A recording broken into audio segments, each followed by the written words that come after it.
మంచిది. ఈరోజు మనం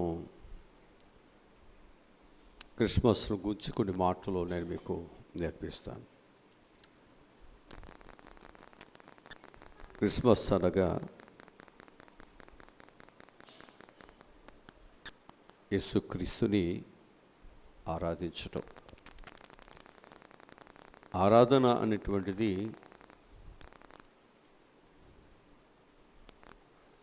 ఆత్మతో సత్యముతో ఆరాధించేటువంటిది అయి ఉంది. అందుకే అక్షరము మనిషి యొక్క జీవితాన్ని చంపుతుంది, కానీ ఆత్మ అయితే మనిషి యొక్క జీవితాన్ని బ్రతికిస్తుంటుంది. అక్షరము అనేటువంటిది మనిషి యొక్క జీవితంలో నేను మహాజ్ఞానిని అనేటువంటి ఆ స్థితిలోనికి తీసుకువెళ్తుంది. అదే ఆత్మ అయితే మనిషిని ఉన్నతమైన స్థితి కలిగిన వాడైనా ఆత్మానుసారమైనటువంటి జీవితానికి అతడు విధేయతతోనూ వినయముతోనూ దైవ భక్తితో సంపూర్ణమైనటువంటి స్థితిలోనికి సాగిపోవటానికి సిద్ధముగా ఉంచబడుతూ ఉంటాడు. అయితే ఈరోజు క్రిస్మస్ అనేటువంటి పదములోని 9 అక్షరాల్లో దాగి ఉన్నటువంటి 9 ప్రాముఖ్యమైనటువంటి విషయాలను మనము జ్ఞాపకము చేసుకుందాం.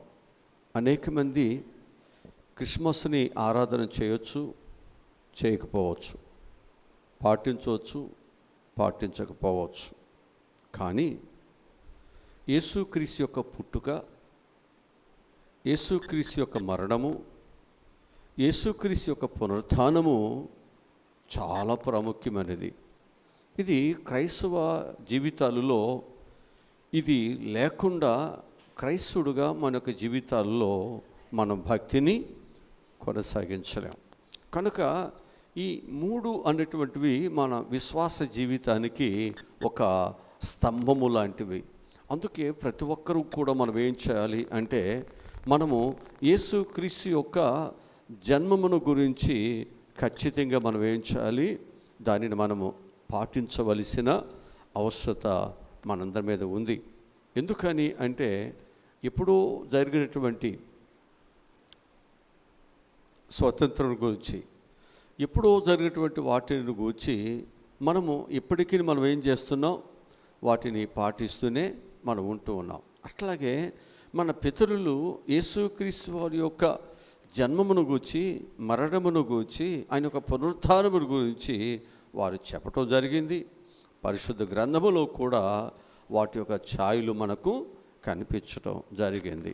ఆయన ఎక్కడ పుడతాడో, ఆయన ఎక్కడ ఆయన యొక్క పరుండో పెడతాడో, ఆయన ఏ విధముగా ఎవరు గర్భాన్ని ధరిస్తారో, ఆయనకి ఎవరు ఏ విధమైన పేరుని పెడతారో, ఇవన్నీ కూడా చాలా స్పష్టంగా వ్రాయబడి ఉన్నాయి. కనుక వీటన్నిటిని బట్టి యేసుక్రీస్తు వారు జన్మించాడు, ఖచ్చితంగా జన్మించాడు. ఆ ఛాయలు మనకు గొల్లలు కావచ్చు, జ్ఞానులు కావచ్చు. ఆ పరిస్థితులు మనం చూసినట్లయితే అది చలికాలముగా మనకు కనిపిస్తూ ఉంటుంది. అందుకే మనము ఈ క్రిస్మస్ అనేటువంటి దానిని అనేక మంది పండితులు, అనేక మంది ఏం చేస్తూ వచ్చారు అనేది మనం చూసినట్లయితే, ఇది డిసెంబర్ 25వ తారీఖున యేసుక్రీస్తు వారు పుట్టినట్లుగా వారు నిర్ధారిస్తూ, వారు కూడా కొన్ని లెక్కలను వేసుకుంటూ వారు డిసెంబర్ 25న వారు నామకరణం చేయటం జరిగింది. ఇక ఆ రోజు నుంచి ప్రతి ఒక్కరు కూడా ఏం చేస్తున్నారు అంటే, క్రిస్మస్ యొక్క పండుగను, యేసుక్రీస్తు వారి యొక్క పుట్టుకను ఒక పండుగగా మనందరము కూడా ఆచరించటం జరుగుతూ వచ్చింది. అంత మాత్రమే కాదు, పూర్వీకులు మన యొక్క మిషనరీ వారు కూడా మనకు ఇవన్నీ మనకు నేర్పించి వారు వెళ్ళటం జరిగింది. వారు ఏమీ తెలుగు తక్కువ వారేమీ కాదు, వారి అజ్ఞానులైతే కానే కాదు. వారు దేవుని ప్రేమించిన వారు, దేవుని కొరకు వారి స్వజనులను, స్వదేశాన్ని, వారి యొక్క ఆస్తిని అన్నిటిని కూడా వారు త్యాగము చేసినటువంటి గొప్ప విశ్వాస వీరులు. అలాంటి ఒక గొప్ప వీరులు నడిచినటువంటి మార్గములో మనం నడవటం అనేటువంటిది గొప్ప భాగ్యమే.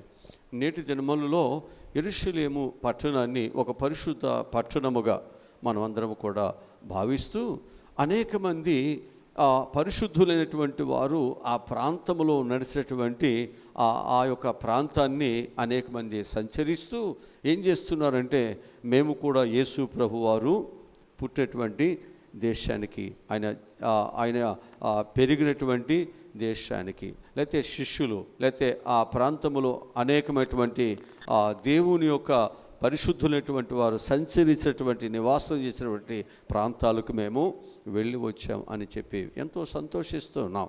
అట్లాగే మనందరము కూడా పరిశుద్ధులైనటువంటి వారు ఆశ్రయించినటువంటి మార్గంలో మనం కూడా నడవటం అనేటువంటిది గొప్ప భాగ్యమే.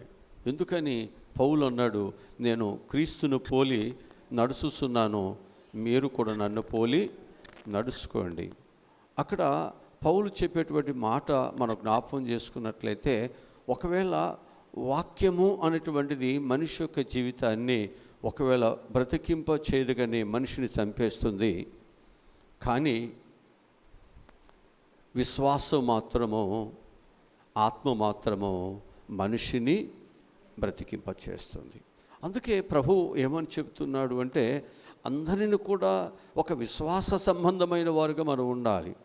కేవలం మన యొక్క జీవితాలలో మనము ఏదైతే అక్షరము అనేటువంటిది ఏదైతే ఉందో, అక్షరము కాదు మనల్ని బ్రతికించేది, విశ్వాసమే మనలను బ్రతికిస్తుంది. చాలామంది ఇక్కడ అక్షరము లేదు కదా, ఇక్కడ అక్షరం అనేది లేనప్పుడు మనం క్రిస్మస్ ఎలాగూ చేస్తాము అని చాలామంది అనవచ్చు. కానీ యేసు ప్రభు వారు పుట్టాడు అనేటువంటి విశ్వాసము మనకుంది కాబట్టి యేసు ప్రభు యొక్క జన్మదినాన్ని మనందరం కూడా జరిపించుకుంటున్నాం. ఈ లోకములో ఎందుకు పనికినటువంటి వారి యొక్క జన్మదినాలే మనము జరిపించుకుంటూ కోలాహలముగా మనం జరిపించుకుని, మనము ఒక లోకరక్షకుని యొక్క జన్మదినాన్ని మనము జరిపించుకోవటం అది మనకు గొప్ప ధన్యతే, అది గొప్ప భాగ్యమే అనే విశ్వాసముతోనే మనందరము కూడా చాలా సంతోషముగా, పేదవరమైన మనము ఆ అవసరతలో ఇబ్బందులు ఉన్నప్పటికీ కూడా ఆ జన్మదినం రోజున శక్తికి మించే ఖర్చు చేస్తూ, శక్తికి మించే మనము ఆ పండుగ కొరకు మనము చక్కగా మనము సిద్ధపరచడం జరుగుతుంది. అయితే కేవలం మనము క్రిస్మస్ని మనం కేవలము ఒక శరీర ఆచారముతో, లేకపోతే ఒక వస్త్రములతో కొరకు, లేకపోతే ఇంటిని శుభ్రం చేసుకోవటానికో, లేకపోతే మనము ఏదో భోజనమును మనం వండుకోవటానికో, లేకపోతే మనం పప్పులు వండుకోవటానికో కాదు కానీ మనం ఒక ఆధ్యాత్మికమైనటువంటి స్థితి కలిగిన వారుగా దానిని కానీ మనము జాగ్రత్తగా ఆ పండుగను జరిపించుకోగలిగినట్లయితే ఖచ్చితంగా ప్రజలందరికీ గొప్ప సంతోషము, గొప్ప రక్షణ, గొప్ప సహాయము దేవుని నుండి మనకు కలుగుతుంది. అందుకే ఈ క్రిస్మస్ రోజున మన జీవితాలలో ఈ ఆనందము, సంతోషము అనేటువంటి దానిని మనం ఎలా జరిపించుకుంటున్నామంటే, కొంతమంది ఏమో తినటానికి, కొంతమంది ఏమో బట్టలకి, కొంతమంది ఏమో ఇంటిని నీట్గా చేసుకోవటానికి, కొంతమంది ఏమో త్రాగటానికి, కొంతమంది ఏమో మరొక విధముగా దానిని సెలబ్రేషన్ చేసుకుంటున్నారు. స్నేహితులతో కొంతమంది, బంధువులతో కొంతమంది, ఇరుగు పొరుగు వారితో కొంతమంది రకరకాలుగా ఇవన్నీ జరిపించుకుంటూ ఈ సంవత్సరం క్రిస్మస్ చాలా బాగా జరిగిందండి అని చెప్పుకునేటువంటి వారు. ఇంకా కొంతమందిని మనం చూసినట్లయితే, ఈ సంవత్సరం నేను మీటింగ్లు పెట్టాను, ఇంతమంది జనం వచ్చారు, నేను ఇంత ఖర్చు చేశాను, లేకపోతే ఇన్ని భోజనాలు పెట్టాను, లేకపోతే నేను ఇన్ని బట్టలు, లేక నేను ఇది చేశాను, లేకపోతే నేను అది చేశాను, ఇది చేశాను అనుకుంటూ మనం వెళుతున్నాం తప్ప అక్కడ ప్రభువు ఉన్నాడా, అక్కడ ప్రభువుకు స్థానం ఉందా, ప్రభుని మనము నిజంగా మనం అక్కడ ఈ ఖర్చు అంతటి ద్వారా దేవునిని మహింపరుస్తున్నామా అనేటువంటిది అక్కడ మనం చూడట్లేదు. అక్కడ క్రీస్తుని ఎక్కడ కనిపించట్లేదు. మనల్ని మనము అక్కడ హెచ్చించుకుంటూ దేవునిని మనం ప్రతి విషయాలలో కూడా మనం ఏం చేస్తున్నామంటే తగ్గించుకుంటున్నాం. ప్రభువు అంటున్నాడు, నాకు రావాల్సిన మహిమను, రావాల్సిన ఘనతను నేను ఎవరికి నేను చెందనివ్వను. కనుక దేవుని యొక్క పిల్లలు అనేటువంటి వారు ఒక పాపులను రక్షించడానికి క్రీస్తు యేసు ఈ లోకములోనికి వచ్చినటువంటి వాక్యము నమ్మదగినది, పూర్ణ అంగీకారమునకు యోగ్యమై ఉన్నది. కనుక మానవుని రక్షించడానికి వచ్చాడు. ఈ రక్షణ పొందాలి. రక్షించబడినటువంటి వ్యక్తి అతని యొక్క జీవితంలో ఆనందం ఏమిటంటే, ఒకవేళ వస్త్రము లేకపోయినా, ఆహారము లేకపోయినా, లేకపోతే ఆ రోజు తన యొక్క జీవితంలో ఏమున్నా లేకపోయినా, నన్ను దేవుడు ఈ దీనుడును, ఈ దరిద్రుడను నరకములోనికి వెళ్లకుండా నా ప్రభువు నన్ను రక్షించటానికి ఆయన ఈ లోకానికి వచ్చేటువంటి ఆ ఆనందం ఏదైతే ఉందో, సంతోషం ఏదైతే ఉందో, దానిని ఇక్కడ ఉన్న బట్టలు కానీ, భోజనము కానీ, ఆ రోజు లేక ఏది కొదువు ఉన్నా, ఏ పరిస్థితులైనా ఆ ఆనందాన్ని అడ్డుకోవటానికి వీలు లేదు. ఆ రోజు దేవుడు నీకు ఇచ్చిన ఆనందాన్ని, సంతోషాన్ని ఏ రూపంలో కూడా నిన్ను దోసుకోవటానికి వీల్లేదు. ఒకవేళ ఏ పరిస్థితిలో ఉన్నప్పటికీ కూడా నేను ప్రభువు యొక్క బిడ్డగా నేను ఆయనని ఆరాధన చేస్తానంతే. ఆ విధంగా మనం ఏమివ్వాలి అంటే, క్రిస్మస్ కొరకు మనం సిద్ధపడాలి తప్ప, క్రిస్మస్ రోజున మార్తలాగా పనులన్నీ పెట్టుకుని ఏం చేస్తాం, పండుగ రోజున చర్చికి ఆలస్యం చేస్తున్నాం. అసలు దేని కొరకు మనం సిద్ధపడుతున్నాం? దేవుని కొరకు కదా. కానీ మనం దేవుని పక్కన పెడుతున్నాం, అన్నిటినీ సిద్ధపరచుకుంటాం. మనం తిరిగిన చోటకి తిరుగుతాం, కొట్టు దగ్గర తిరుగుతాం, మిషన్ దగ్గర తిరుగుతాం, వాటికి తిరుగుతాం, వీటికి తిరుగుతున్నాం.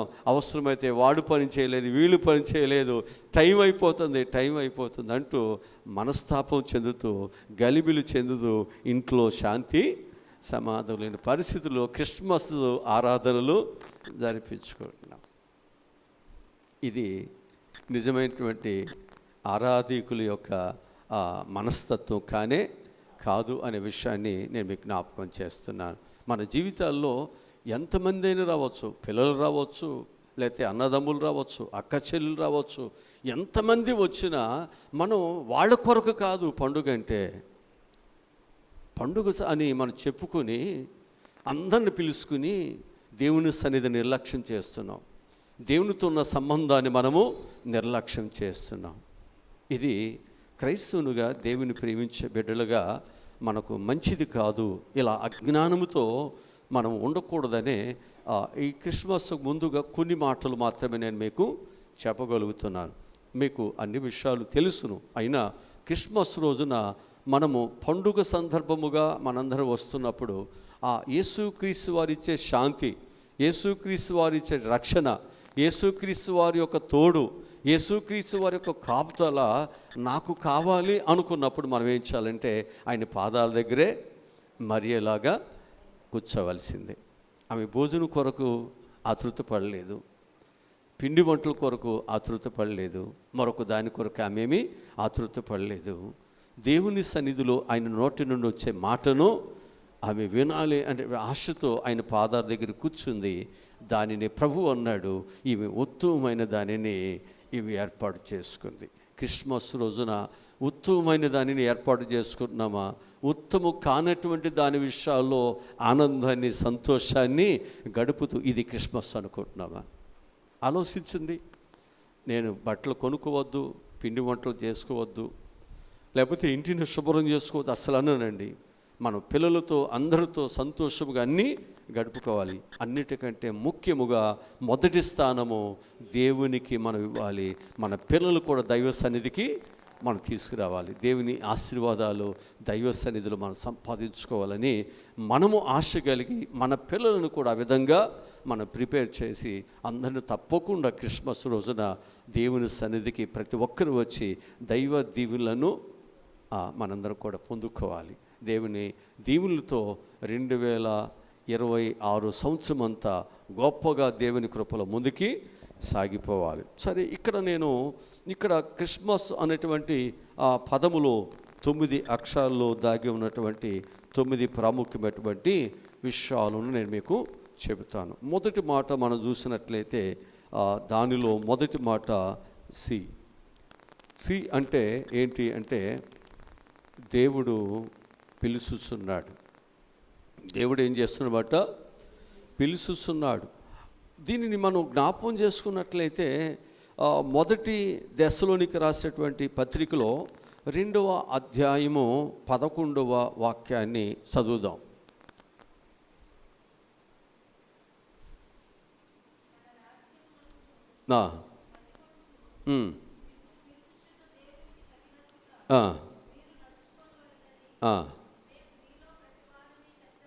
చాలు. ఇక్కడ మనం జ్ఞాపకం చేసుకుంటే మొదటి మాట, దేవుడు మనలను ఏం చేస్తున్నాడు?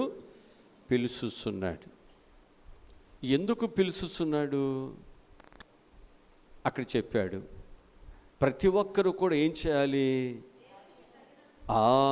దేవునికి తగినట్లుగా మనం నడుచుకోవటానికి దేవుడు మనల్ని పిలుస్తున్నాడు. ఎక్కడున్న వారిని?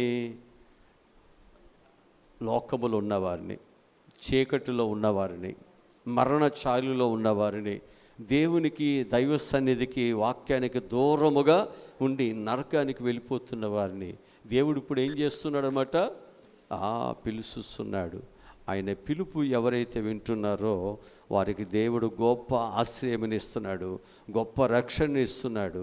వారి నరకములోకి వెళ్లకుండా దేవుడు వారి యొక్క జీవితాల్లో ముందుకి నడిపిస్తున్నాడు. అందుకే దేవుడు ప్రయాసపడి భారం మోయిస్తున్న సమస్త జనులారా నా యొద్దకు రండి, నేను మీకు ఆ విశ్రాంతిని ఇస్తాను. అంటే మొదటి మాట ఏంటి అంటే దేవుడు మనలను, మన ప్రయాస, మన కష్టము, మన భారము, మన దుఃఖము, మన వేదనలు ఏమైతే ఉన్నాయో వాటిని అన్నిటినీ కూడా దేవుడు తొలగించి వేయటానికి, ఆ సమస్యలన్నిటిని దేవుడు పరిష్కరించడానికి దేవుడు మనల్ని పిలుస్తున్నాడు.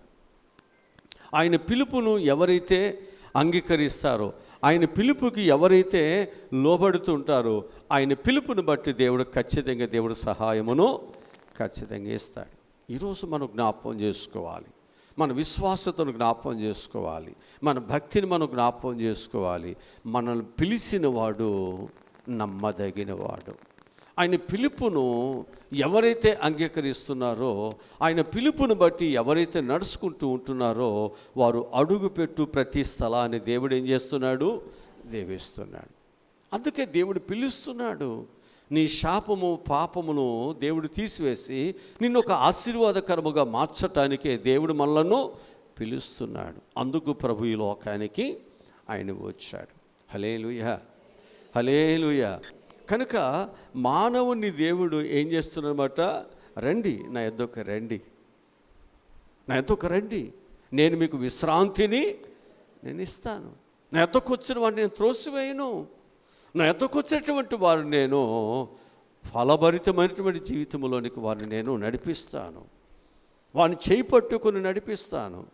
వారికి కావలసినటువంటి ఒక మంచి మార్గములో నేను వారిని, నడవలసిన మార్గములో నేను వారిని నడిపిస్తాను. నేను ఆ మార్గము వారి యొక్క జీవితానికి గొప్ప శ్రేయస్కరముగా ఉంటుంది, చాలా లాభసాటిగా ఉంటుంది. అందుకే రండి, మీరు లాభప్రాప్తులుగా ఉండటానికే కదా, మీరు అనేక విధాలుగా దీవించబడటానికి కదా మీరు ప్రయాసపడుతున్నది. మీరు ప్రయాసపడుతున్నప్పటికీ కూడా మీ ప్రయాస ద్వారా మీకు ఏ లాభము లేదు. కాబట్టి మీరు రండి, నేను మిమ్మల్ని ప్రయోజకులుగా నేను చేస్తాను. మీరు చేయలేనిది, మీరు సాధించలేనిది నేను మీకు సహాయమును చేస్తాను. సాధించేటట్లుగా నేను మిమ్మల్ని ప్రోత్సాహపరుస్తాను, నేను మిమ్మల్ని బలపరుస్తానని దేవుడు ఏం చేస్తున్నాడు? పిలుస్తున్నాడు. దొంగలు పిలుస్తున్నాడు కదా, వ్యభిచారులు పిలుస్తున్నాడు, విగ్రహారాధకులు పిలుస్తున్నాడు, ప్రభువుని ద్వేషించేవారిని పిలుస్తున్నారు, దూషించేవారిని పిలుస్తున్నారు, గుడ్డివారిని, కుంటివారిని, రకరకాల వారిని అందరినీ కూడా దేవుడు ప్రతి ఒక్కరిని పిలుస్తున్నాడు. అందుకే ఎవరైతే ప్రభు దగ్గరకు వస్తున్నారో వారందరూ కూడా దేవుని యొక్క దీవులను వారు సంపాదించుకుంటున్నారు. ఇది మొదటి మాట. రెండవది హెచ్చి. రెండవది అనమాట హెచ్చి. హెచ్చి అంటే ఏంటంటే హీల్. హెచ్చి అంటే హీల్. హీల్ అంటే ఏంటంటే బాగు చేయబడటం, బాగు చేయబడటం. బైబిల్ గ్రంథంలో ఒక మాట రాయబడింది. లూకా సువార్త 4వ అధ్యాయము 18వ వాక్యాన్ని మనము చదువుకుందాం. ప్రభు బాగు చేయటానికి వచ్చినవాడు. ఆ, ఆ, ఆ, ఆ, ఆ, ఆ,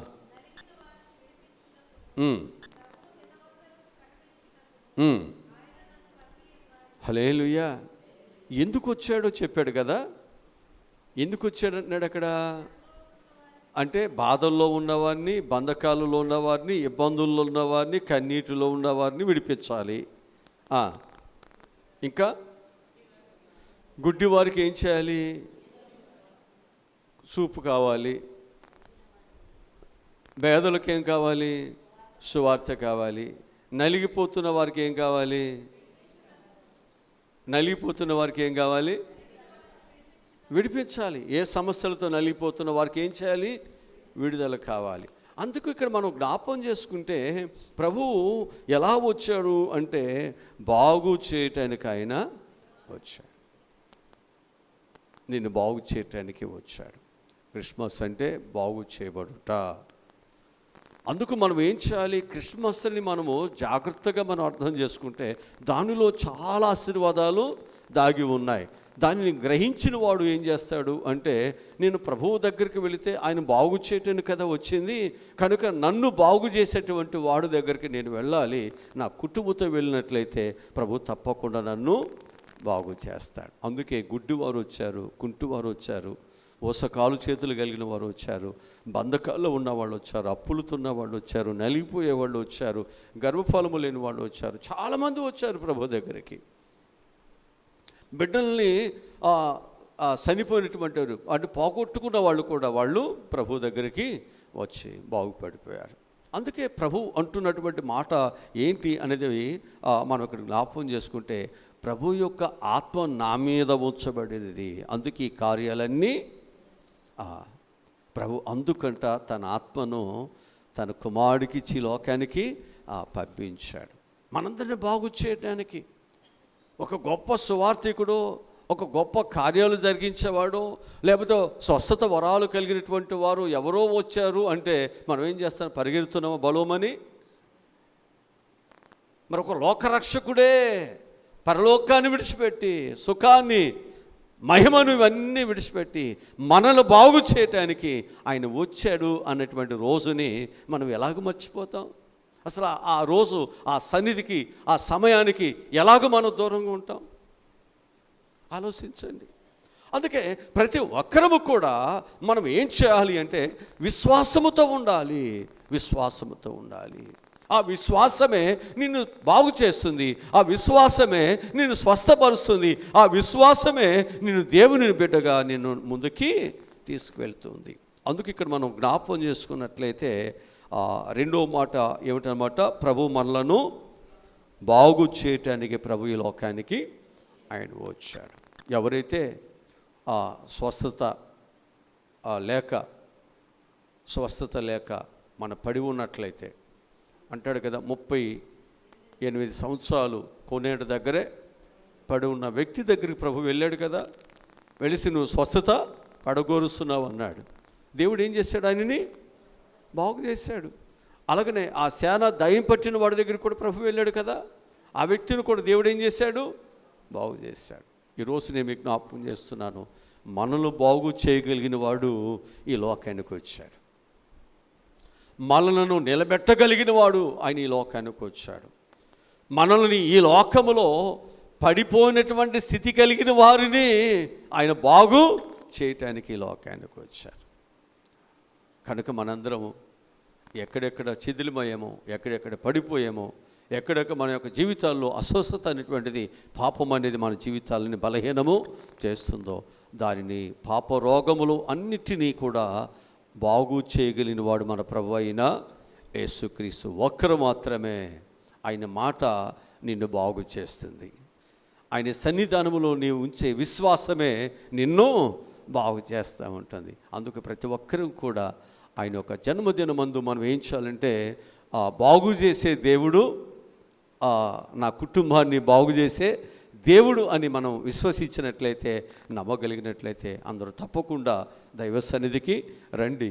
దేవుడిచ్చే స్వస్థతలను, దేవుడిచ్చే మేలులను సంపాదించుకోవాలని నేను మీ అందరికీ మనవి చేస్తున్నాను. ఒకవేళ ఒక వ్యక్తి, బాగు చేసేటువంటి వ్యక్తి, వరాలు కలిగినటువంటి వ్యక్తి వచ్చినప్పుడు ఒకవేళ అందరికీ ఆ ఆశీర్వాదం రాలేకపోవచ్చు, కానీ ప్రభువు అంటున్నాడు, నాకు అసాధ్యమనేది ఏది లేదు. ప్రభు అందరికీ దేవుడు సహాయమును ఆయన చేస్తాడు. కాబట్టి చక్కగా మనందరం విశ్వాసముతో మనం ఏం చేయాలంటే, ప్రభు నన్ను బాగు చేయటానికి ఆయన ఈ లోకానికి ఆయన వచ్చాడు. కాబట్టి ప్రభుకి నీ కుటుంబాన్ని, నీ బిడ్డలను, నీ అనారోగ్యాలు, నీ సమస్యలు, నీ జటిలమైనవి ఏమైనప్పటికీ కూడా ప్రభుకి అప్పగించుదాం. వాక్యం చెబుతుంది, 2-3 కూడి ఉన్న చోట నేను ఉన్నాను. ఆయన శరీరధారిగా ఆయన మనతో, మన మధ్య ఆయన నివాసమును చేస్తున్నాడు. కనుక మనందరం ఏం చేయాలంటే, ప్రభు నాతోనే ఉన్నాడు, నాలోనే ఉన్నాడు, నా స్థితిని చూస్తున్నాడు అని ఒక వ్యక్తి ఉన్నప్పుడు ఆ వ్యక్తికి మన బాధలన్నీ ఎలాగో చెప్పుకుంటూ ఉంటామో, ప్రభుకు కూడా మనం ఏం చేయాలంటే మన సమస్యలన్నీ మనం చెప్పుకోగలిగినట్లయితే తప్పకుండా ప్రభు మనకు సహాయమును దయచేస్తారు అనే విషయాన్ని నేను మీకు ప్రభు పక్షముగా నేను మీకు జ్ఞాపకం చేస్తున్నాను. ఇక మూడవదిగా మనం చూసినట్లయితే మూడవది ఏదన్నమాట, దీన్ని మనం జ్ఞాపకం చేసుకున్నట్లయితే ఏంటంటే రేడియం అంటే విమోచించుటకు వచ్చినవాడు. విమోచించటానికి ఆయన ఈ లోకానికి వచ్చాడు. మన జీవితాలను మనం ఏం చేయాలనుకుంటున్నాడంటే విమోచించాలి. వాక్యముల నుంచి నేను మీకు చూపిస్తాను. మత్తయి సువార్త 20వ అధ్యాయము 28వ వాక్యాన్ని మనం చదువుకుందాం. మత్తయి సువార్త 20వ అధ్యాయము 28వ వచనం చదువుతున్నాం. కానీ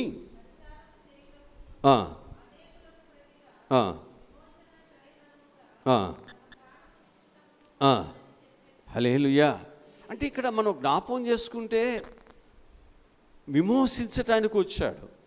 అంటే నువ్వు ఎక్కడ ఉన్నావో, ఏ స్థితిలో ఉన్నావో దాని నుంచి దేవుడు బయటికి తీసుకురావటానికి వచ్చాడు.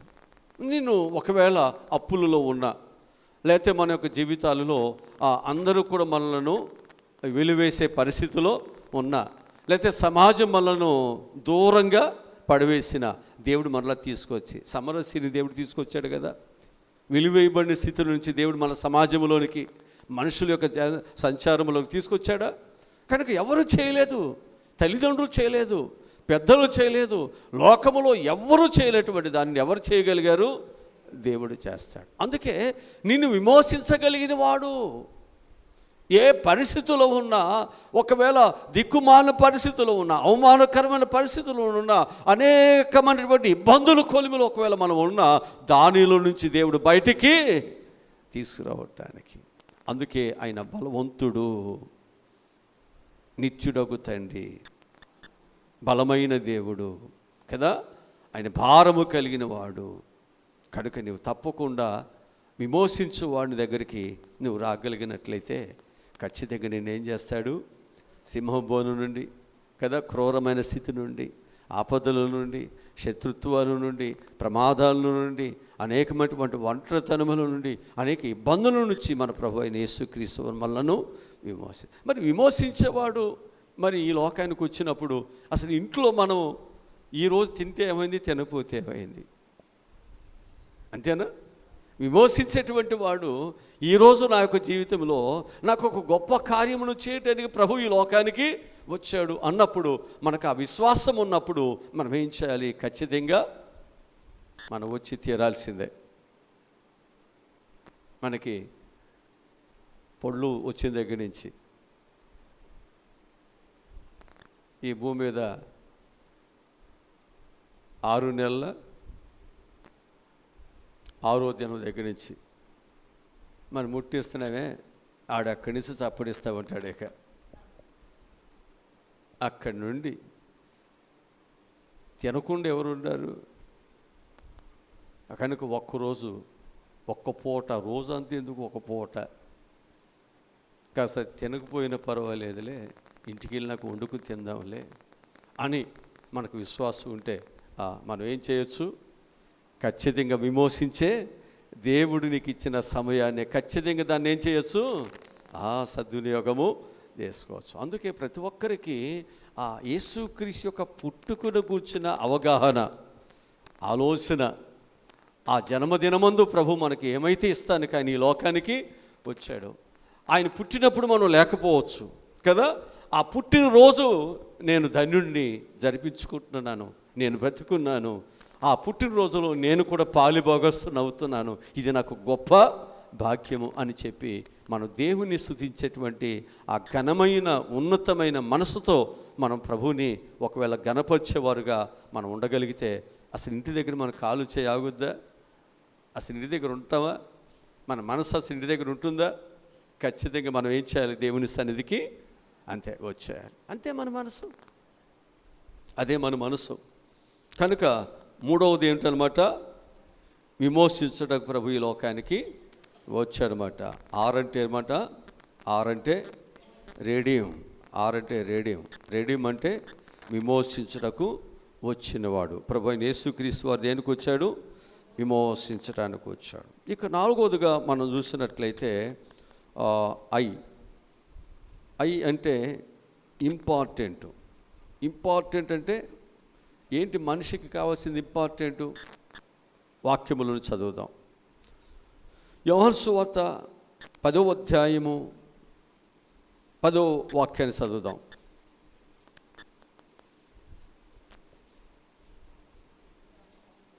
యోహాను సువార్త 10వ అధ్యాయము 10వ వాక్యం చదువుదాం.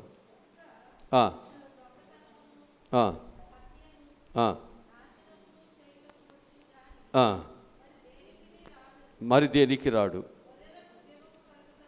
గొర్రెలకు జీవము కలుగుటకును అది సమృద్ధిగా కలుగుటకును నేను వచ్చితినని. హల్లెలూయా. ప్రభు ఎందుకు వచ్చాడని చెప్పాడు ఇప్పుడు ఇక్కడ, జీవమును కలుగు చేయటానికి. అది కూడా ఎలాగంట, సమృద్ధిగా మనకి ఇవ్వటానికి ప్రభు ఈ లోకానికి వచ్చాడు. అంటే ఏంటి అంటే, మనిషి చనిపోయాడనా, మనిషి బ్రతికే ఉన్నాడు, మనిషి తింటున్నాడు, మనిషి సంపాదించుకుంటున్నాడు, మనిషి తన యొక్క కుటుంబం కొరకు అన్ని ప్రయాసలు పడుతున్నాడు. కానీ ప్రభు వాక్యం ఏమంటుందంటే, మనిషి చనిపోయి ఉన్నాడు కనుక ఆ మనిషి బ్రతకటానికి నేను జీవమును ఇవ్వటానికి లోకానికి నేను వచ్చాను. అందుకంటున్నాడు, జీవించుచున్నావన్న పేరు మాత్రం ఉన్నది కానీ మృతుడివే. ఎలా మృతుడివి, ఏ విధంగా మనం మృతుడివి అంటే, శారీరకంగా మనం బ్రతుకుతున్నాం కానీ ఆధ్యాత్మికంగా మనము చనిపోయాం. కారణం ఏంటి అంటే, పాపము చేత అపరాధము చేత సచ్చిన మనలను క్రీస్తు యేసుతో కూడా ఆయన మనలను బ్రతికించాను. అంటే జీవమును ప్రభు మనకు ఇచ్చెను. అందుకే ఆయన జీవాత్మ.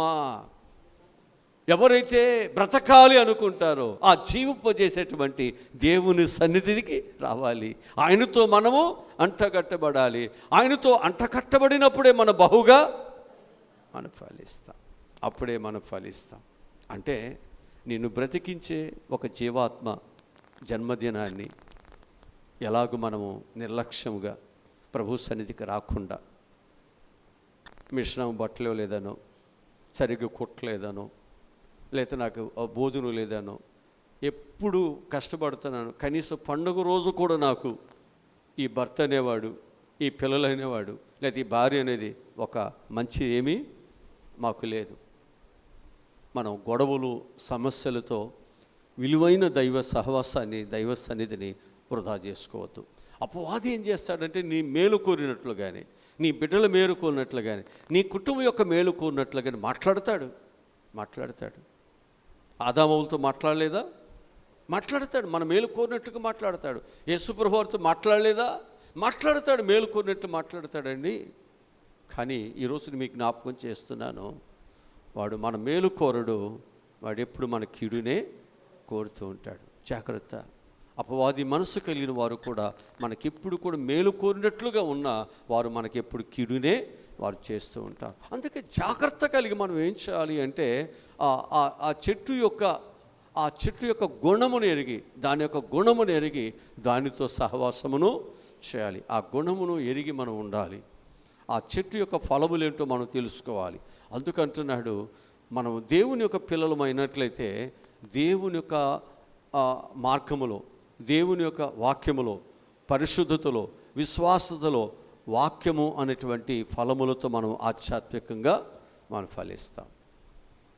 ఒకవేళ ఆ విధానము మనలో లేదు అనుకుంటే మనము అపవాది యొక్క బిడ్డలుగా మన యొక్క జీవితాలలో దేవునికి వ్యతిరేకమైనటువంటి ఫలములతో, వ్యతిరేకమైనటువంటి జీవితాలతో మనం ఉంటాం. వాటిని ఏమన్నాడు అంటే కారు ద్రాక్షాలు అంటున్నాడు. అవి ఎవరికి ఉపయోగం లేదు. ఆ ఫలములు ఎవరికి ఉపయోగం లేవు. తనకు ఉపయోగం లేదు, తన పిల్లలకు, తన కుటుంబానికి, తన సంఘమునకును, అలాగే తన కొరకు ప్రాణం పెట్టిన దేవునికి కూడా, దేవుని రాజ్యమును కట్టడానికి కూడా మనం ఎందుకు? వాక్యములో అదే చెబుతూ ఉంటున్నాడు. ఏంటి అనేది మనం చూసినట్లయితే ఒక ఇంపార్టెంట్ విషయం ఏంటంటే అంటే ఇంపార్టెంట్. ఆ ఇంపార్టెంట్ అంటే మానవుడు సచ్చిన స్థితిలో ఉన్నాడు, స్పర్శ లేని స్థితిలో ఉన్నాడు. ఈ వ్యక్తిని బ్రతికించాలి అంటే ఒక వ్యక్తి యొక్క పాపము పోవటానికి ఆది నుంచి ఏం చేస్తున్నారంటే ఏదో ఒక జీవి యొక్క ప్రాణాన్ని, బలిని అర్పిస్తున్నారు. ఆ బలి తన కుటుంబం వరకు సరిపోతుంది. వారు అర్పించేటువంటి త్యాగం ఏదైతే ఉందో వారి పాప పరిహారము కొరకు దాన్ని ఉపయోగిస్తున్నారు.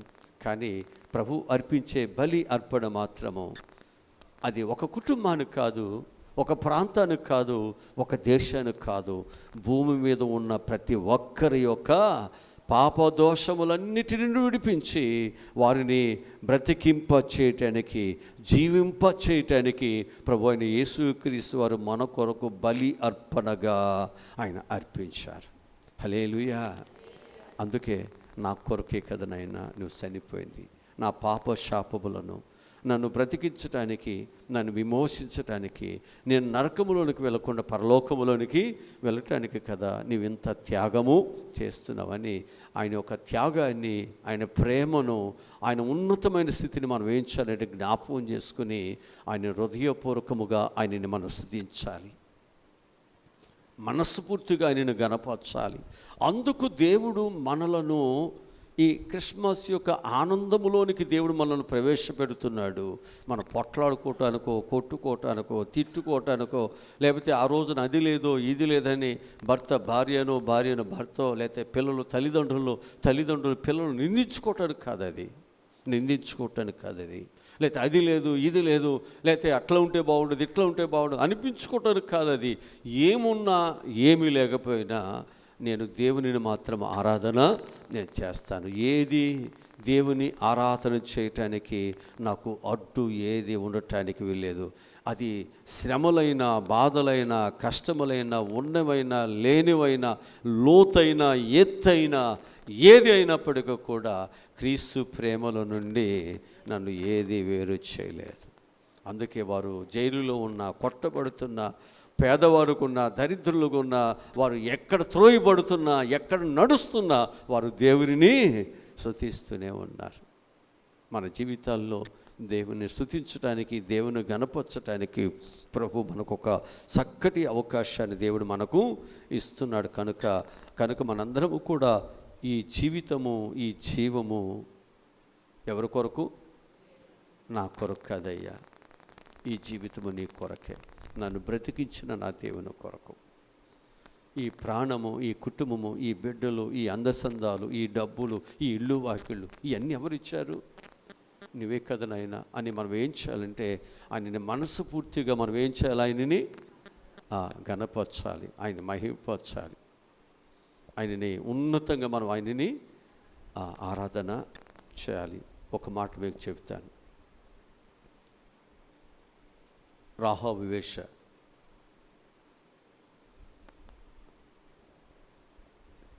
వేగులు వారికి తన ఇంటిలో ఆశ్రయం ఇస్తే ఆమెకు దేవుడు రక్షణ ఇచ్చాడు.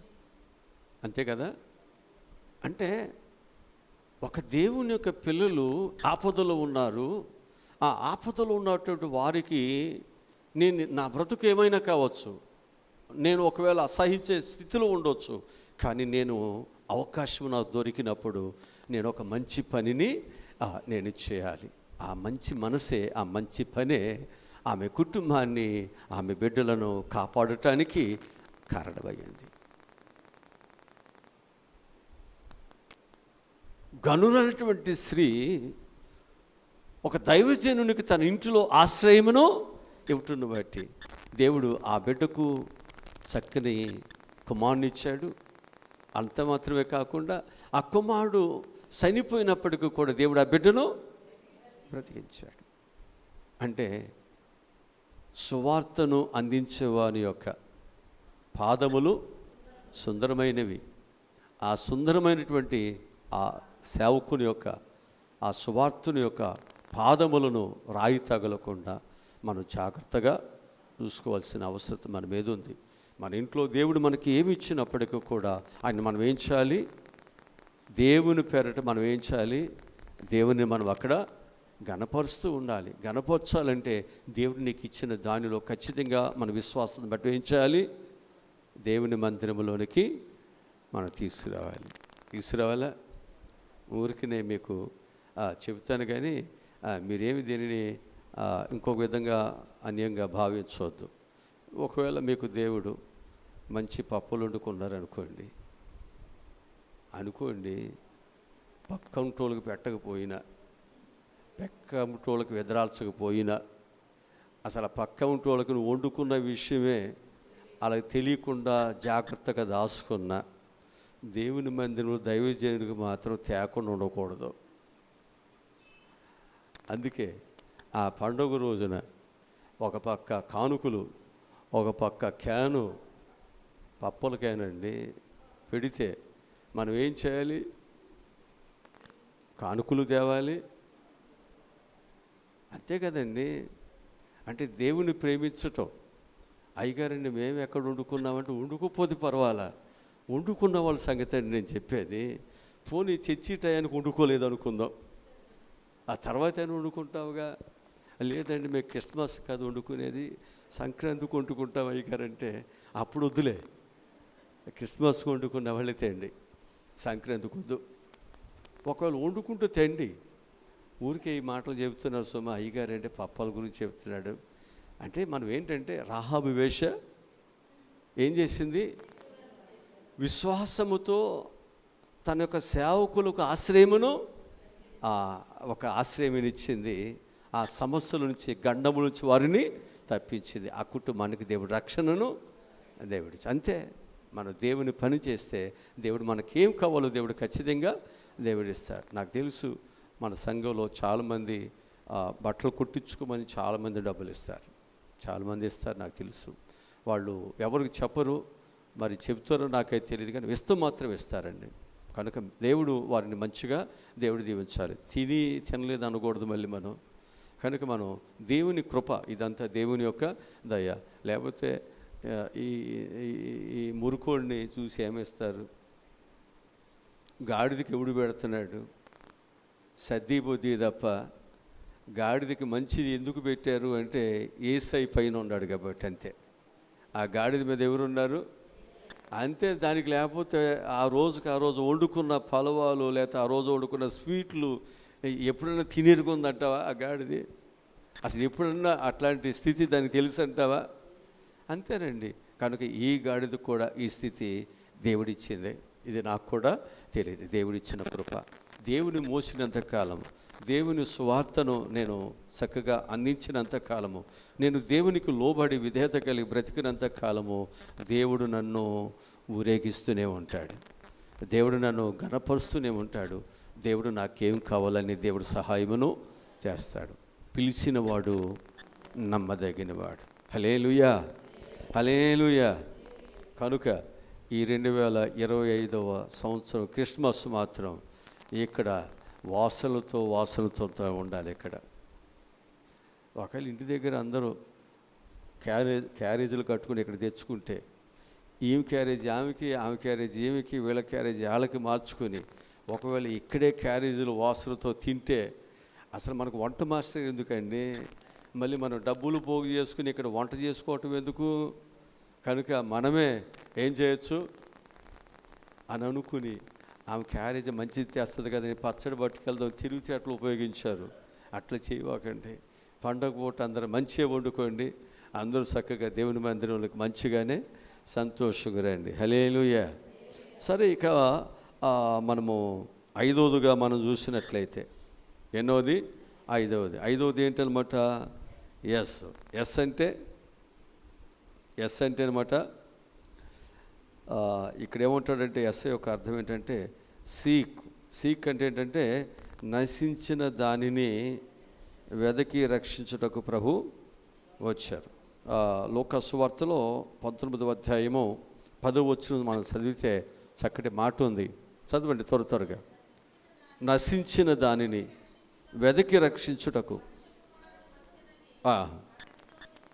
ఎందుకు వచ్చాడు ప్రభు? నశించిన దానిని వెదకి. అంటే ఇప్పుడు ప్రభు ఏం చేశాడు? ఎక్కడో ఉన్నా చూస్తున్న దేవుడు ఇప్పుడు నిన్ను రక్షించడానికి ఎంతమందిని ఇక్కడ పంపించినా ఎవరి ద్వారా మనకు రక్షణ? ఎవరు రక్షించలేకపోయారు, ఎవరు మనల్ని కాపాడలేకపోయారు. ఇప్పుడు కాపాడటానికి ఎవరు వచ్చారు? ఇప్పుడు ఒక రక్షకుడే ప్రభు అయిన యేసుక్రీస్తే ఆయన ఈ లోకానికి వచ్చాడు. అందుకే ఆయనకి ఏం పేరు పెట్టారు? యేసని, క్రీస్తని. యేసు అంటే రక్షకుడని, క్రీస్తు అంటే అభిషక్తుడని ఆయనకి పేరుల్ని పెట్టబడ్డాయి. అంత మాత్రమే కాదు, ఆయన ఇమ్మానుయేలు అని కూడా పేరు పెట్టబడింది. అంటే దేవుడు మనకు తోడై ఉండటానికి ఆయన ఈ లోకానికి ఆయన వచ్చాడు. కనుక మనకు తోడు భర్త ఇవ్వలేకపోవచ్చు, భార్య ఇవ్వలేకపోవచ్చు, తల్లిదండ్రులు ఇవ్వలేకపోవచ్చు, బిడ్డలు ఇవ్వలేకపోవచ్చు, అన్నదమ్ములు ఇవ్వలేకపోవచ్చు, అక్కచెల్లెలు ఇవ్వలేకపోవచ్చు. ఈ లోకములో ఎవరు మనకు తోడుగా, నీడగా, అండగా ఎవరు నిలబడలేకపోవచ్చు. కానీ ప్రభువైన యేసుక్రీస్తు వారు మనకు తోడుగా, అండగా ఉండటానికి ఆయన ఈ లోకానికి ఆయన వచ్చెను. హల్లెలూయా, హల్లెలూయా. అందుకు నీ యొక్క జీవితంలో ఆయన రెక్కల కిందకు వద్దాం. నువ్వు నశించిపోతున్నావా? నిన్ను రక్షించడానికి ప్రభు వచ్చాడు. కనుక ప్రభువా, దావీదు కుమారుడా, నేను నశించిపోతున్నానయ్యా, నీవు నన్ను రక్షించు నాయనా, నేను నశించిపోతున్నాను. ఒకరోజు ధోనిలో శిష్యులందరూ పెద్ద తుఫాను వచ్చి ఆ ధోనిని కొడుతూ ఆ ధోనిలోకి నీళ్ళు వెళుతుంటే వాళ్ళు ఏమంటారు? మేము నశించిపోతున్నాము, నీకు చింత లేదా? ప్రభు ఏం చేశాడు? రక్షించడానికి వచ్చిన వాడు వారు ఇబ్బంది పడుతుంటే ఆయనకెందుకు చింత లేకుండా పోతుంది? వెంటనే దేవుడు ఏం చేశాడు? వారిని భయపెడుతున్న, వారిని ఇబ్బంది పెడుతున్న ఆ గాలిని, ఆ తుఫానుని, ఆ సముద్రాన్ని, అలల్ని దేవుడు నెమ్మడిపరిచాడు. అంతే, నీ జీవితంలో దేవుడు బాగు చేయడానికి వచ్చాడు. అందుకే ఆ రోజు క్రిస్మస్ రోజున నువ్వెవ్వరూ కూడా దేవుడు సన్నిధికి కాకుండా ఇంటి దగ్గర ఉండొద్దండి. అందరూ నువ్వే స్థితిలో ఉన్నా, నువ్వే పరిస్థితిలో ఉన్నా, దేవుని దగ్గరకు వచ్చిన తర్వాతే ఇంకా ఏ పనులైనా దేవుని దగ్గరికి వచ్చిన తర్వాత. అందుకే రావాలి మనందరం, చక్కగా దేవుని సన్నిధికి మనందరం కూడా రావాల్సి ఉంది. ఇక మనము ఆరోదుగా చూస్తే, ఆరోదు ఏంటనమాట? టీ అండి. ఆరోదు అనమాట టీ. అంటే టీ అంటే ఏంటంటే టీచ్ అంటే బోధించటం. టీచింగ్ అంటే బోధించటం.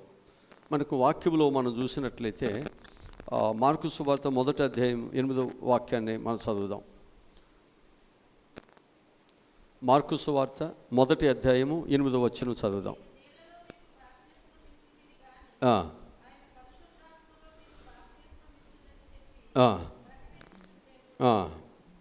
కానీ ఇక్కడ ప్రభు ఎలాంటి వాడు?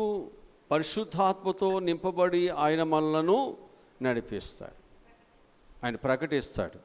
అంతే కదా? పరిశుద్ధాత్మతో ఆయన నింపబడిన వాడు. అందుకనే దేవుని యొక్క పిల్లల్ని ప్రభు ఏం చేయబోతున్నాడు అంటే, బాలుడు నడవలసిన త్రోవలో ప్రభు నడిపించటానికి ఆయన మనకు ఒక మాస్టర్ గారుగా, ఒక టీచర్గా ఆయన వచ్చాడు. మనం కూడా ఏం చేయాలి? ఒక గురువుగాను, నాకు మంచి స్థితిని నేర్పించేవాడు అని మనం భావించినప్పుడు మనందరం ఏం చేస్తాం? ఆ మంచి స్థితి నేర్పించే ఒక టీచరు వచ్చినటువంటి సమయాన్ని ఎవరైనా వృధా చేసుకుంటారా? ఆ స్కూల్కి ఎంత ఫీజు అయినా, అది ఎంత దూరం అయినా, ఎంత ఖర్చు అయినా ఏం చేస్తాం? క్యూ కడతాం.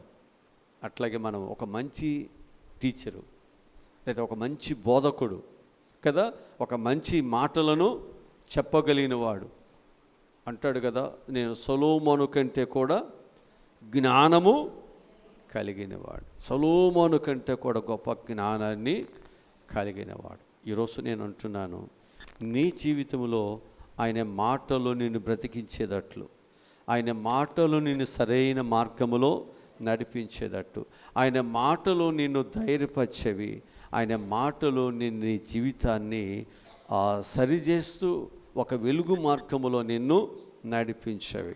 అందుకే ఆయన మాటలో వినుట మనకు మేలు, ఆయన మాట వినటం మనకు మేలండి. ప్రతి ఒక్కరూ కూడా బలులు అర్పించుట కంటే దేవుని యొక్క మాటను వినటం మనకి శ్రేష్టము కదా. అందుకు ఆయన మాట శ్రేష్టమైనది.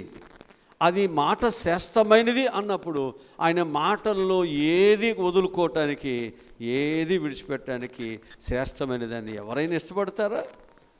చెడ్డదాన్ని విడిచిపెడతాడు కానీ మంచిదాన్ని ఎవరు వదులుకుంటారండి? ఎవరు వదులుకోరు. ఎందుకనంటే ఒక నెంబరు ప్లేటు మంచిది అనుకున్నప్పుడు ఈ నెంబరు ప్లేటు ఒకవేళ ఇది నేను సంపాదించుకుంటే నాకు బాగుంటుంది అని అనుకున్నప్పుడు ఏం చేస్తాడు? ఆ నెంబర్ ప్లేటు కొరకు ఎన్ని లక్షలైనా అంతేనా ఖర్చు చేస్తాడు. మంచిది అనుకున్నప్పుడు, అది నాకు లాభము అనుకున్నప్పుడు. ఈరోజు నీ జీవితంలో దేవుని వాక్యము నీకు లాభము అనుకున్నప్పుడు, అది బంగారము కంటేనో మేలిమి బంగారము కంటేనో కోరదగినది అని నువ్వు అనుకున్నప్పుడు ఎలా వదిలిపెడతావు? అసలు ఎలా వదిలిపెట్టి నువ్వు ఇంటి దగ్గర ఎలా నెమ్మదిగా ఉండగలుగుతావు? అందుకే క్రిస్మస్ రోజున మంచి మాటలు అందించే దేవుని బోధలను వినటానికి, వాక్యమును వినటానికి మనందరం కూడా వేగిరిపాటుతో దేవుని సన్నిధికి మనందరం రావాల్సి ఉంది. హల్లెలూయా. ఆయన పిలుస్తున్నప్పుడు ఆయన పిలుపుని ప్రతి ఒక్కరు కూడా ఏం చేశారు? అంగీకరించారు. ఆయన చెబుతున్న ప్రతి మాటను వారు ఏం చేశారు? వారు 3 పగళ్ళు 3 రాత్రులు కూడా ఏం చేశారు? ఆయన మాటను శ్రద్ధగా వారు విన్నారంతే. విన్నారు. భోజనం కూడా తినలేదంట, ఎవ్వరు కూడా ఏమి కూడా ఆయన అడగలేదంట. అంత శ్రద్ధగా దేవుని మాటలు వారు విన్నారు. అంత శ్రేష్టమైన దేవుని మాట. లూదియా హృదయంలోనికి దేవుని వాక్యం వెళ్ళిపోయిందా లేదా? ఆ వ్యాపారం ఆపు చేసేసిందంట. బోధకుని యొక్క మాటలను వినటానికి ఆసక్తి కలిగి ఉందంట. ఆమె మాటల కొరకంట హృదయమును తెరవ చేసుకుని మనందరము కూడా చక్కగా దేవుని యొక్క మాటలు వినటానికి చిత్త మనసుతో మనం ఇక్కడికి వచ్చినట్లయితే దేవుని మాట ద్వారా నీకు వచ్చే ప్రతి ఆశీర్వాదం, కలిగినది ఏదియు ఆయన లేకుండా కలగలేదు. కలిగినది అన్నీ కూడా ఆయన మాట వలన కలిగెను, మాట వలన కలిగాను. అందుకే మాట వలన నీకు అన్నీ కలుగుతాయి అని మాట వినండి. ఆయన మాట వినండి, అన్నీ కలుగుతాయి. దేవుడు అన్నీ ఇవ్వటానికి ఆయన మనతో మాట్లాడుతున్నాడు. అది మనం బ్రతికించేది, మన బాధల్లో మనకు నెమ్మదినిచ్చే మంచి జీవవాక్కులు. హల్లెలూయా. తరువాత మనం 7వదిగా మనం చూసినట్లయితే ఎం అంటే మినిస్టర్ అంటే పరిసారం చేయుటకు వచ్చినవాడు. అంతేనా? ఏం చేయటానికి వచ్చినవాడు? పరిసారము చేయటానికి వచ్చినవాడు. మత్తయి సువార్త 20వ అధ్యాయము 28వ వాక్యాన్ని మనం చదువుదాం. ఆయన ఎందుకు వచ్చాడు చెప్తున్నాడు.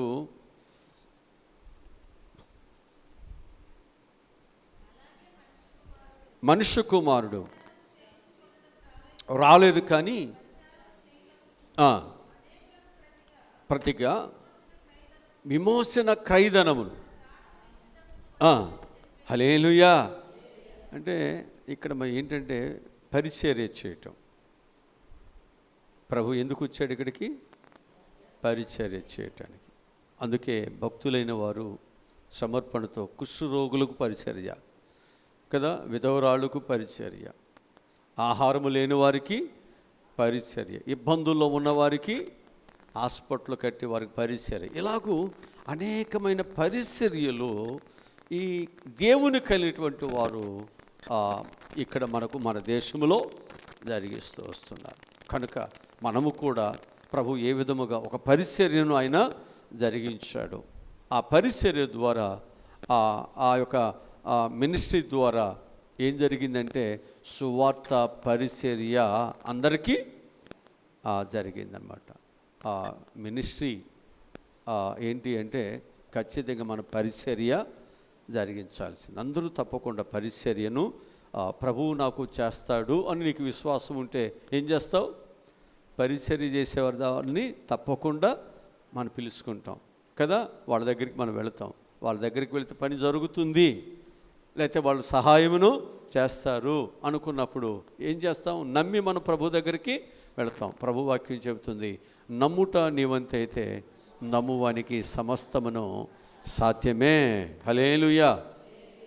కనుక ఇంకా మనం వాక్యాన్ని మనం జ్ఞాపకం చేసుకున్నట్లయితే తరువాత అది ఏ అంటే ఏంటంటే అబాలిష్ అంటే పాపమును తీసివేయుటకు ప్రభు వచ్చాను. ఏం తీసివేయటానికి? పాపమును దేవుడు తీసివేయటానికి ఆయన ఈ లోకానికి ఆయన వచ్చాడు. ఇది మనకు యోహాను పత్రికలో, మొదటి యోహాను పత్రికలో 3వ అధ్యాయము 5వ వాక్యాన్ని మనం చదవచ్చు. మొదటి యోహాను పత్రిక 3వ అధ్యాయము 5వ వాక్యాన్ని మనం చదువుదాం. పాపమును తీసివేయుటకై ఆయన ప్రత్యక్షమాయనని మీకు తెలియను, ఆయన యందు పాపమేమియు. హల్లెలూయా. కనుక ప్రభు ఎందుకు వచ్చాడు? పాపములు తీసివేయాలి. అదే పాపం తీసివేయబడకపోతే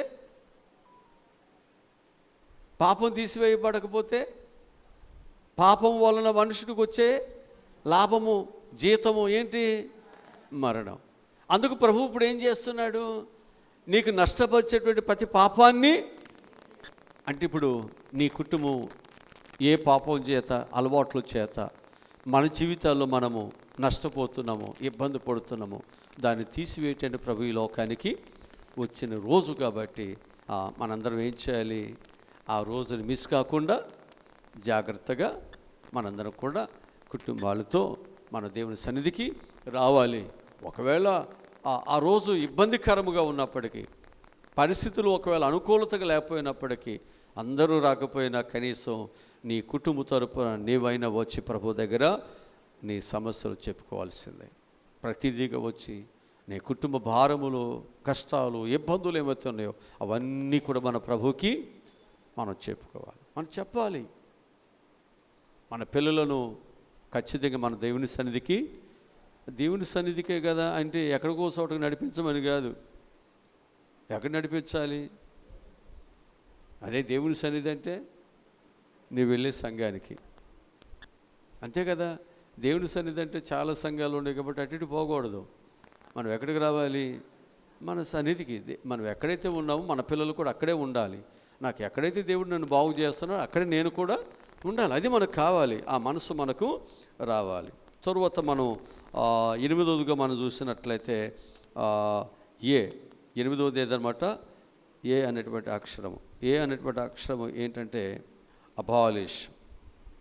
అబాలిష్ అంటే ఏమంటున్నాడు అక్కడ? పాపమును తీసివేయటానికి ప్రభు ఈ లోకానికి వచ్చాను. చివరిగా మనం చూసినట్లయితే ఎస్ అంటే దేవుడు మనలందరినీ కూడా సేవ్ చేయటం.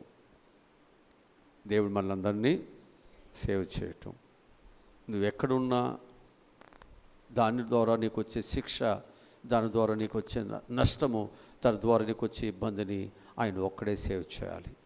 ఆయన ఒక్కడే తప్పించాలి. ఆయన ఒక్కడే నేను రక్షించేది. అందుకే దేవుడు మత్తయి సువార్త 9వ అధ్యాయము 13వ వచనం కానీ మనం చదవగలిగినట్లయితే అక్కడ చెప్తున్నటువంటి మాట ఏమంటున్నాడంటే, పాపులను రక్షించుటకు క్రీస్తు యేసు ఈ లోకములోనికి వచ్చి ఉన్నాడు. ఆయన ఎందుకు వచ్చాడు? మనలను రక్షించడానికి వచ్చాడు, సేవ్ చేయటానికి వచ్చాడు కదా. నిన్ను సేవ్ చేయటానికి, నీ పిల్లలను, నీ కుటుంబాన్ని నశించిపోకుండా, నష్టము రాకుండా నిన్ను తప్పించటానికి ప్రభు ఈ లోకానికి వచ్చాడు కనుక అందరూ తప్పకుండా ప్రభువుని తెలుసుకోండి. మరి ఆ రోజు తప్పకుండా ప్రభు యొక్క సన్నిధిని మనందరం కూడా చక్కగా ఆయన సన్నిధిలో కనపడటానికి, ఆయన సన్నిధానములో ఖచ్చితంగా నా కుటుంబానికి నాకు ఒక రక్షణ ఉంది, నా బిడ్డలు నా కుటుంబాన్ని దేవుడు తప్పిస్తాడు, సేవ్ చేస్తాడు అని అనుకున్నప్పుడు మనందరం ఏం చేస్తాం? ఖచ్చితంగా దైవ సన్నిధికి మనం వస్తాం. అదే మన పిల్లలకి చెప్పాలి. పిల్లలకి ఏం తెలుసు పాపం, వాళ్ళకి ఏం తెలుసు అండి. వాళ్ళు పండుగలంటే ఏదో అలంకరణ, ఏదో చేయాలన్నటువంటి ఆ ఆలోచనలు వారు ఉంటారు. మరి ప్రభువుని తెలుసుకున్న మనము, ఆయన రాజ్యభారము కలిగిన మనము, విశ్వాసతలో కాస్తో కూస్తో నేర్చుకున్న మనము, నేర్చుకొని వారు ఏదో తప్పుదేమో చేస్తున్నప్పుడు మనం ఏం చేయాలంటే వారిని సేవ్ చేద్దాం, తప్పించుదాం. అలా కాదు నాయనా, ఇలాగూ నేర్పించాలి, చెప్పాలి, వారిని ప్రభు సన్నిధికి నడిపించాలి. అలా మన యొక్క విశ్వాసతని మనం నడుస్తూ, మన విశ్వాసత కలిగి ఆ క్రిస్మస్ను చక్కగా జరిపించుకుంటూ, విశ్వాసత లేనటువంటి వారు ఎవరైతే ఉన్నారో వారిని నశించిపోకుండా ప్రభు యొక్క బిడ్డలుగా వారిని కూడా పురుకొల్పుదాం, నడిపించుదాం. అలాంటి జ్ఞానము, తెలివి దేవుడు మనకు అనుగ్రహించునుగాక. ఆమేన్. తల ఉంచండి, ప్రార్థన చేసుకుందాం. మా ప్రభు రక్షకుడా, ఈరోజు చెప్పబడినటువంటి విలువైన మాటలు బట్టి చాలా వందనాలు ప్రభు. ప్రతి ఒక్కరునైనా ఈ క్రిస్మస్ అంటే ఏదో కాదు, కానీ క్రిస్మస్ అంటే మా యొక్క జీవితంలో చాలా ఉన్నతమైనది అనేటువంటి విషయాన్ని మేమందరం కూడా గ్రహించినట్లు సహాయములను దయచేయమని, అజ్ఞానులుగా కాకుండా జ్ఞానము కలిగి, అయ్యా ఈ సంవత్సరం నేను బ్రతికున్నాను, ఈ సంవత్సరం నేను, నా పిల్లలు, నా కుటుంబం అంతా ప్రభు ఆయన యొక్క జన్మదినములో ఆనందముగా ఉండే భాగ్యం ప్రభు నాకు ఇచ్చారు. దీన్ని నేను పోగొట్టుకోకుండా మంచిగా దైవ సన్నిధిని అనుభవించటానికి అయ్యా మేమందరం సిద్ధపడి రావట సహాయములను దయచేయమని, పోగొట్టుకున్న వాటి విషయాలు దుఃఖపడకూడదు, కానీ ఇచ్చే దేవుని ఆశీర్వాదాలను పోగొట్టుకోకుండా సంతోషముతో ప్రభు నీలో మేము సాగిపోట సహాయములను దయచేయండి ప్రభు. బిడ్డలు తిరిగి వారి గృహాలకు వెళుతున్నారు, క్షేమము తీసుకువెళ్ళు నాయన.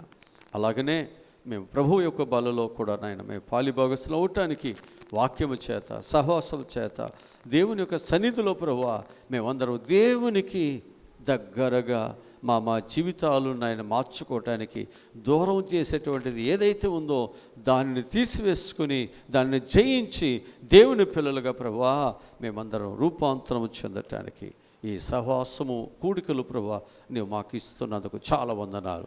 ఈ రెండవ కూడికలో అయ్యా మీరు మమ్మల్ని సిద్ధం చేశారు. మళ్ళా ప్రభువా శుక్రవారం, శనివారం, ఆదివారమునైనా ఈ జరుగుతున్నటువంటి ఈ కూడికలను ప్రభువా మీరు చక్కగా జరిపిస్తూ మేమందరమునైనా దైవ దీవులు పొందుకున్నట్లు సహాయములను దయచేయమని యేసు పరిశుద్ధమైన శ్రేష్టమైన ఘనమైన నామములో ఈ మనవులు ఈ ప్రార్థనలు అడిగి పొందుకుని ఉన్నాము తండ్రి. ఆమేన్. మన పరమ తండ్రి అయిన దేవుని ప్రేమ, పరమరక్షకుడైనటువంటి యేసు క్రీస్తు వారి యొక్క దైవకృప, పరిశుద్ధాత్ముని నిత్య కాపుదల భద్రత సదాకాలము తోడై ఉండునుగాక. ఆమేన్.